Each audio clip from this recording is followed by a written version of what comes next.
Guys video शुरू करने से पहले आपसे गुजारिश है कि चैनल को सब्सक्राइब कर लें और बेल आइकन के बटन को भी प्रेस कर लें ताकि आपको हर लेटेस्ट वीडियो सबसे पहले मिल सके। एक फौजी अफसर ने तरक्की की खुशी में अपना मातहत सिपाहियों की दावत की और सिपाहियों को हुक्म दिया, खाने पर इस तरह टूट पड़ो जिस तरह दुश्मन पर टूट पड़ते हो। फिर क्या था, सारे सिपाही वाकई खाने पर टूट पड़े। एक सिपाही खाने के बाद मिठाइयाँ अपनी जेब में रखने लगा तो ऑफिसर ने हैरत से पूछा, क्या कर रहे हो?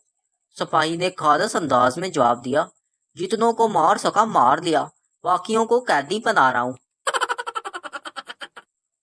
दो मक्खियां छत पर चहलकदमी कर रही थी।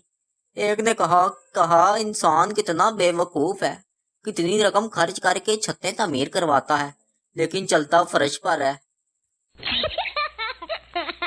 एक आदमी जूतों की दुकान में दाखिल हुआ और कहा, डॉक्टर साहब खुदा के लिए कुछ कीजिए, मेरा ख्याल है कि मैं नबीना हो रहा हूँ, मुझे सही तौर पर नजर नहीं आ रहा। काउंटर पर बैठे आदमी ने कहा, तुम्हारा ख्याल दुरुस्त है, आंखों का अस्पताल बराबर वाली इमारत में है। उस्ताद शागिर्द के वालिद से, आपके बेटे को पढ़ने का बिल्कुल शौक नहीं। बाप, मास्टर साहब ये बात बिल्कुल गलत है, अगर मेरे बच्चे को पढ़ने का शौक ना होता तो हर जमात में 3-3 साल क्यों लगाता।